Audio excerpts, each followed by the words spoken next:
Ngiyanibulisa ke babukele egameni likaYesu Kristu waseNazaretha. Ngiyalamukela kakhona ehlelweni lethu esilibiza ngokuthi There is Still Hope. This is Pastor Bathanga Cwasi ke your host kule nkqubo lena egameni likaYesu.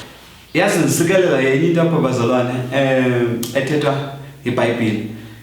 Xa sisiva siva kuthiwa uThixo kaAbraham, uThixo kaYakobi, uThixo kaIsaka. Ngizibuza umbuzo why kunjalo manaba kungathi uThixo kaAdam, kungathi uThixo kaNoah? Why? Into endiyifunda ukuthi uAbraham kunento awayenzayo esingayifunda thina sisonke sinabantwana bakaThixo. uAbraham waziqalela yena ngokunokwakhe ubuhlobo obuthile kunye noThixo obumenze into yobana from generation to generation aziwe as utata wezizwe. So ithi ke ngoyinto endiyifunda ke bazalwane apha kule ndawo kaAbraham, umuntu nomuntu uziswe apha emhlabeni and kunesizwe ozosiqala apha emhlabeni, une-change uThixo akuzisele yona ukuthi uzoyenza apha kulo mhlaba. So njengoAbraham ke ngokufuneka sibe njalo nathi sithi noba kunjena apha ehlabathini xa ihlabathi lonakelela injena, but ngenxa yoba uThixo enyule mna wazobeka mna apha ezantsi emhlabeni, there must be a change kumhlaba wonke kwisizukulwana esizawuzalwa emva kwami. Makube khona umahluko, makube khona utshintsho kwisizukulwana esilandelayo ngenxa yam. Kube khona ukuthi uThixo kabathandwa, uThixo kabantwana bizwe igama lakhe. Kodwa ever since kwaba khona kwazalwa ubani apha kule family lena, kwaqaleka into entsha, kwazaleka ifamily eyoyika uThixo ngenxa yakho baba.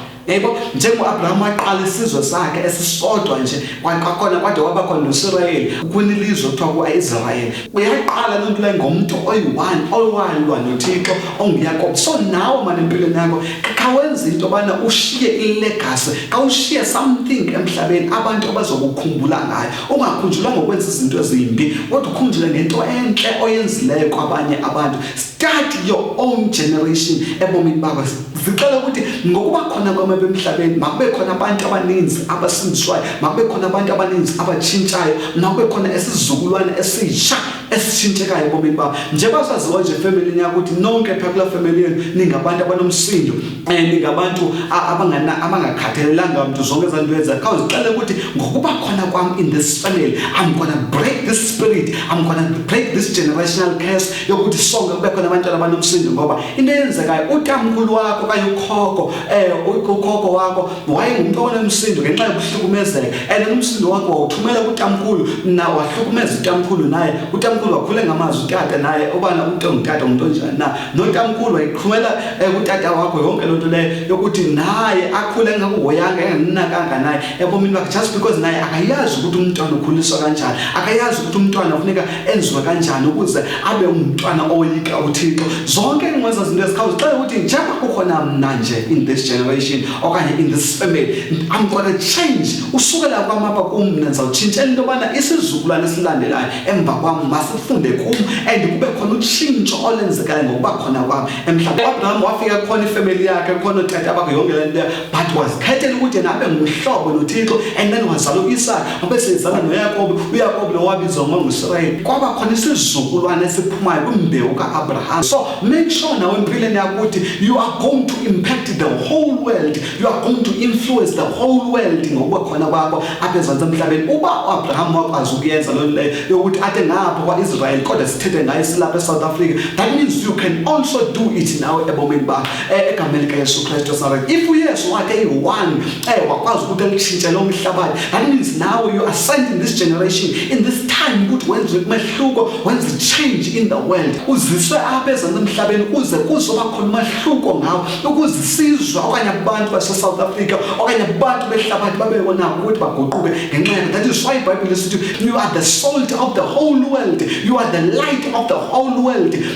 Ufane ungumzi wena omiswe phezu kwentaba, abantu bafunda kuwe nabajonga kuwe ukuthi kwenziwa kanjani. So ulapha lo mhlaba ukuze uzokwenza umahluko, make a change in this earth. So ufa ungenzanga change ebomini bakho ngalo mhlaba, yenza izinto ezakushiyeka emhlabeni ukuthi kwathi ukufika kwabani apha kule family, kwathi ukufika kwabani kule lali, kwathi ukufika kwabani eSouth Africa, kwaba khona i-change, kwathi ukufika kwabani emhlabeni, kwaba khona i-change in the whole world egameni likaYesu Kristu waseNazaretha. So yes ke akuncede ke uzixele ukuthi efamily yakho zonke iziqalekiso zefamily yakho uyazibreaka nje empilweni yakho. Be this person ofuna uThixo uThixo amlangazelelayo ukuthi angenza ngaye isizukulwana esitsha ngoba uThixo ukuthembile wasuswa ngapha ezulwini wena waziswa emhlabeni and izulu ngexesha belikususa ezulwini likusisa emhlabeni leneplan enhle ngobomi bakho. That is why iBhayibheli sithi wenje uThixo uyithanda bakhe ihlabathi ude wancama unyana wakhe ekuphela kamzala ukuze bonke abakholwayo kuye bangatshabalali. Kuba iBhayibheli lithi uYesu unyana wakhe wokuqala nowokugqibela. That means nawe ungunyana kaThixo wokuqala nowokugqibela empilweni yakho. So sukuzilibazisa ke mntana sekhaya ngokuthi ubambe iprograms zenkonzo zecawe ube ngunocawe mntana baba wazi izinto ezinkulu zecawe ungazani naye umhlobo wakho nguThixo ungazani naye utata wakho nguThixo. uThixo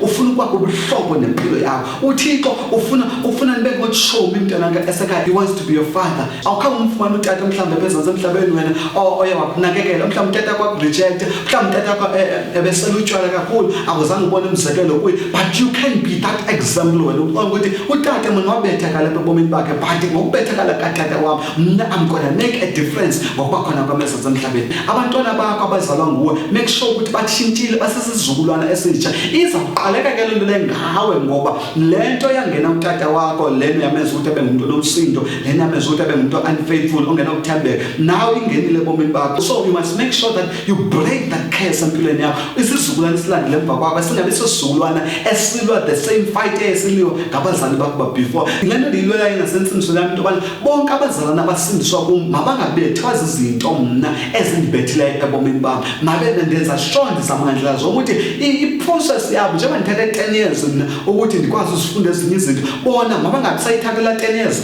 oba ndifunde ngayo izinto ensolise mabangabisayithatha bona la 10 years kodwa mabathathe ngokufunda lento sendiyifundile mina in this 10 years baqhubekeke babheke phambili nevangeli ngoba yona into esibambileyo le emfinisweni yethu ukuthi la nto eyibetha abadala isabetha thina even today.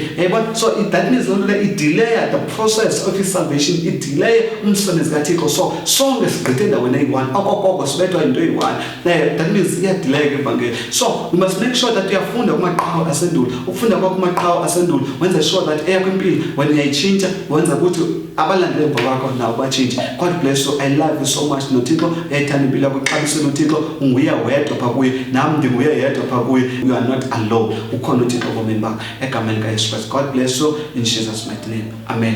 Ngandifonele ke apho le phone number ke xa ugulayo kanti umthandazo ebomini bakho ngizawuthandaza kwenye nempilo yakho Yesu ukuthi ayincede ke ubomi bakho. Amen. You can also subscribe to my channel again, YouTube, just search button on YouTube and subscribe to my channel in Jesus' mighty name. God bless you all. Amen.